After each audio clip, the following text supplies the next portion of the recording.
a new kind of show. We'll be reviewing my poems, discussing them. Who knows what I'll say or what we'll say. People can call in 617-876-0055. This book is Verse to Better, a poem for each day of the year.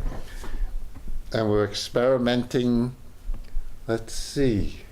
Maybe we'll zoom in a little more and you can see that. We're getting there, and zoom in a little more.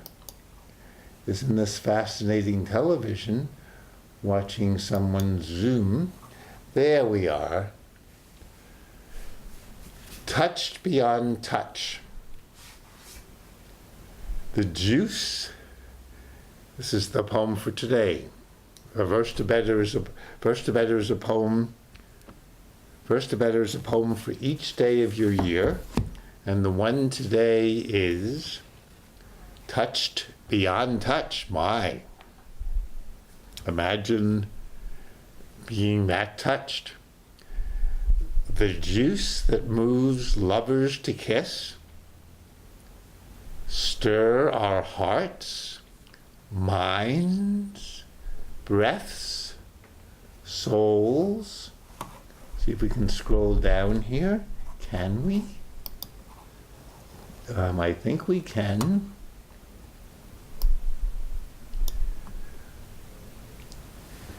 See if we can see it all. Yes, the juice that moves lovers to kiss, spring is coming, I wish this for all of us, stirs our stir. This is a prayer for all of us. The juice. Now, I don't know if I can fade with this. Can we? Yes. Look at this. Look at what we can do here. I can see you, or you can see me at least, so I can feel I'm seeing you, and you can see the poem. The juice that moves lovers to kiss. Well, we can feel that, yes. Feel spring coming. Stir our hearts. And let that juice come through our hearts. Minds, my juicy minds. Breaths. Oh, I'm learning to talk and have that juice come into our words. Souls. Lips. Feel it in our lips. To shower unending blessing without messing with, mysterious word, undressing. The juice that stirs lovers to kiss, stir our hearts, minds, breaths, souls, lips. I wish this for all of us. To shower unending blessings without messing with undressing. This is Cambridge, right? We do this properly, yes? So just feel, this is, spring is coming this week. Feel the juice in all of us, in our bodies, come into our words, and may this, this juice is a gift of, plants are feeling it. Thanks to my brother and sister-in-law, I have an amaryllis that just bloomed. It looked indescribably, obscenely beautiful. Just opening up like that. I hope hopefully it's not banned in Boston. I didn't bring a photo of it.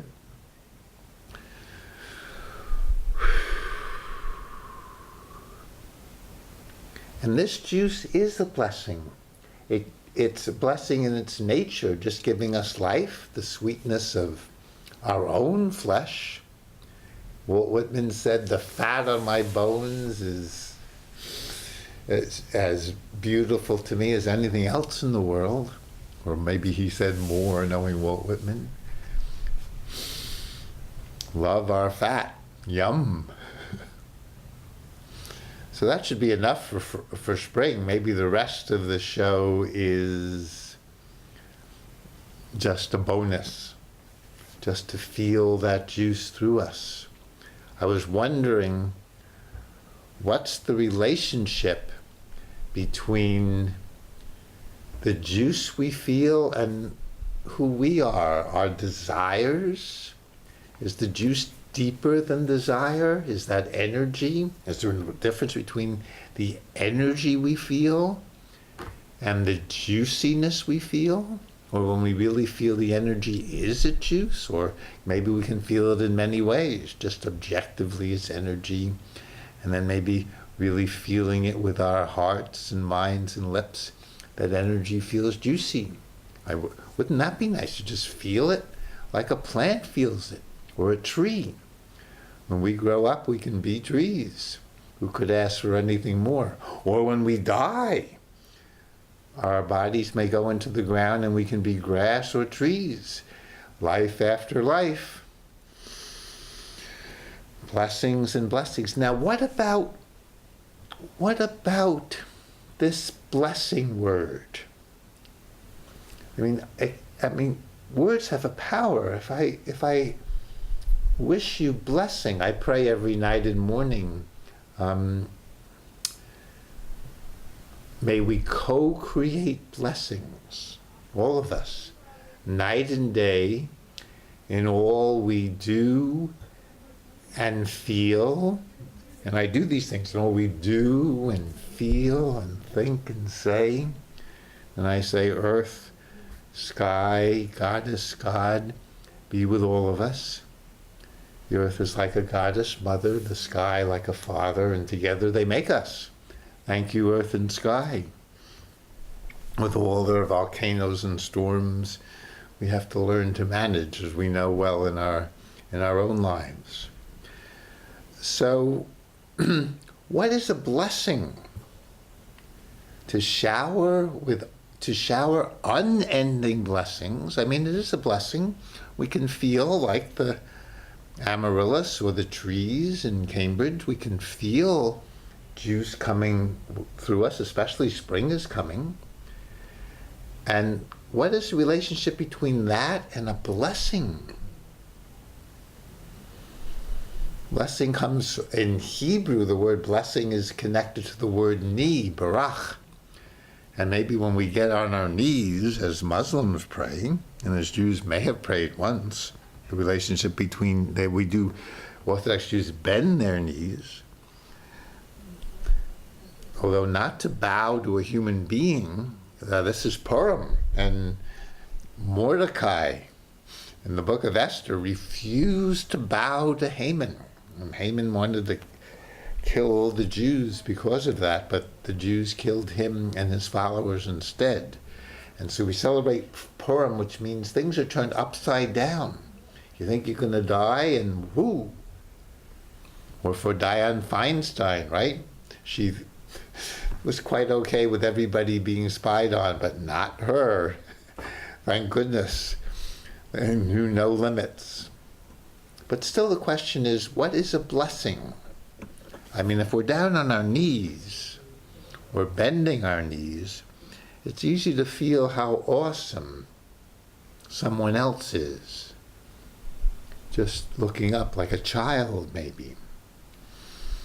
So these questions are probably unanswerable, but it does feel the power of words. If I say blessing, or even God bless you if we sneeze, a blessing, the words themselves, especially if they come from the juice in us that goes into our words. I'm just learning that after having a hoarse voice for 8 months to speak.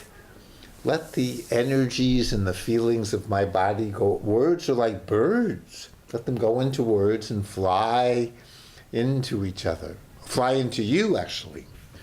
Or yours into me, if I could really take them in.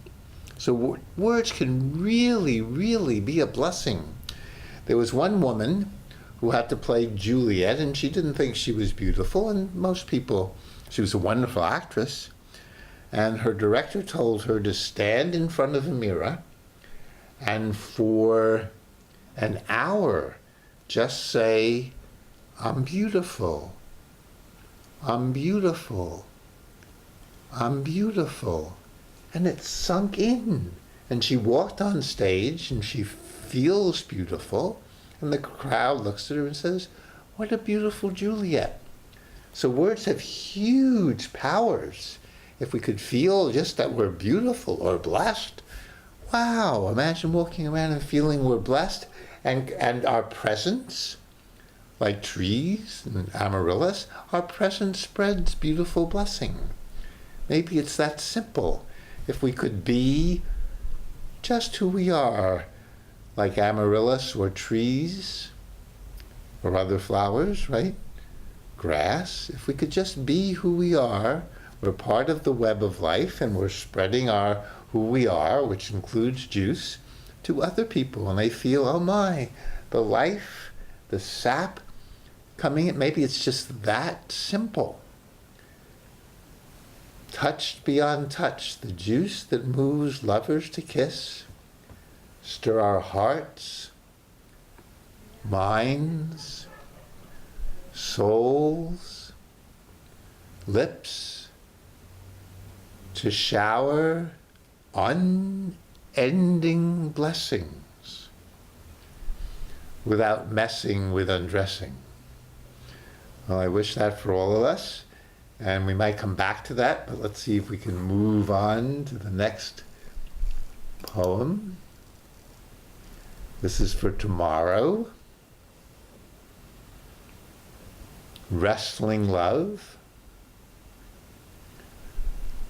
Body, minds, scream through scream, stream through screams.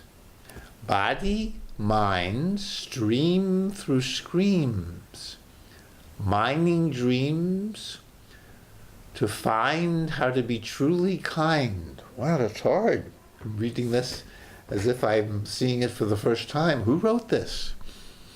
Supposedly it was me 3 years ago or more. This was written just before I met my love Meadow Blue. This is what was going on in me. Body, mind, stream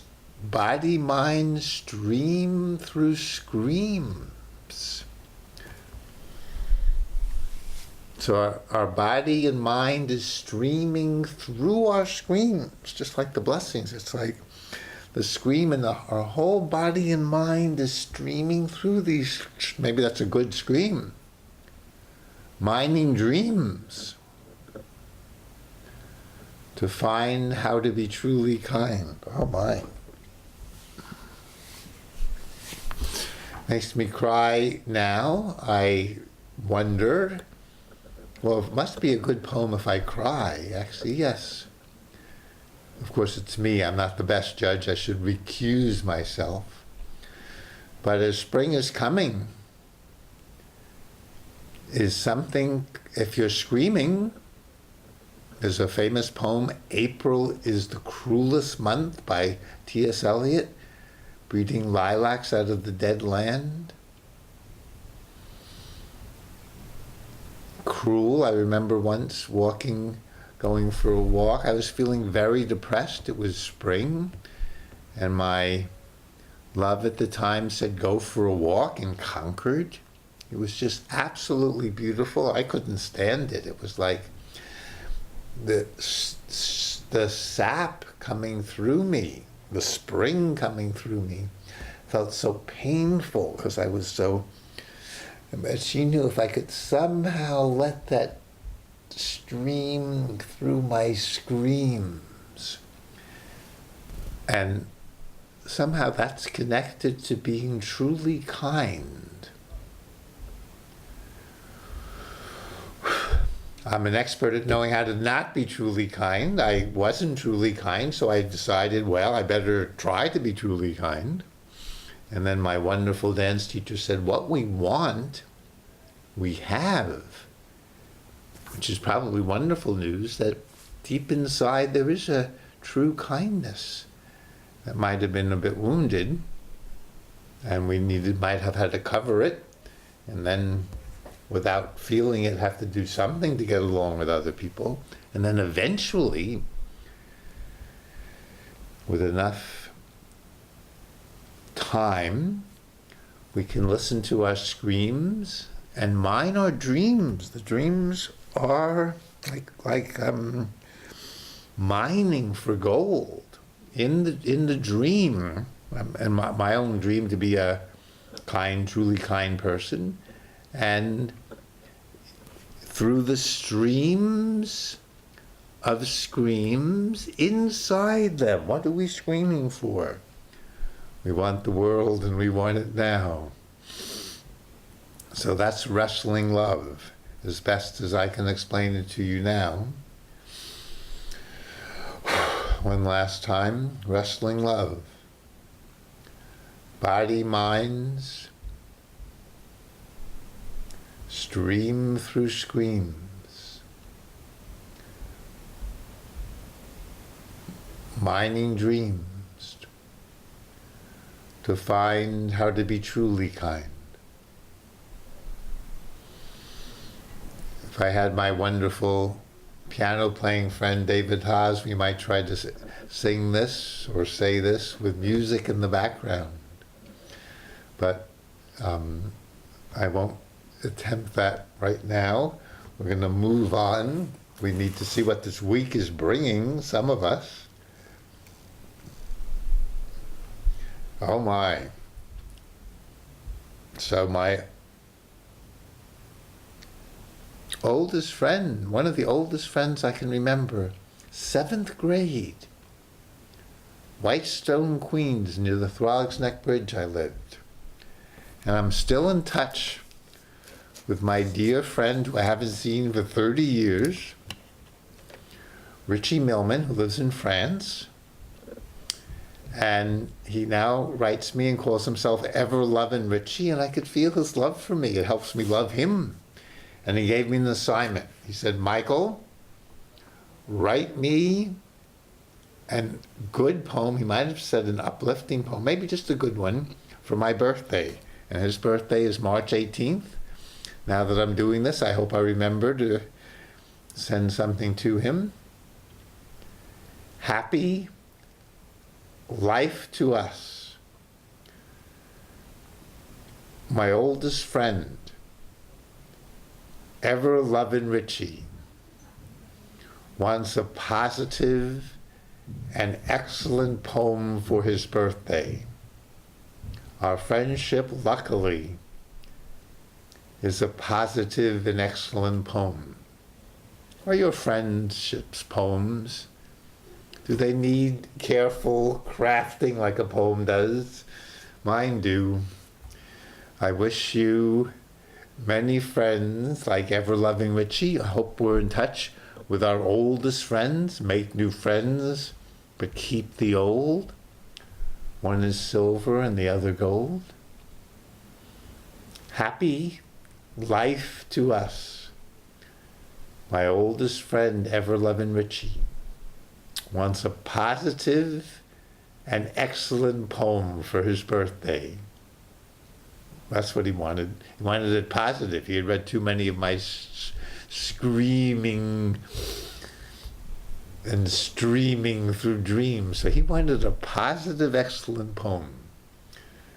That was his specific request. My oldest friend, Ever Loving Richie, wants a positive and excellent poem for his birthday.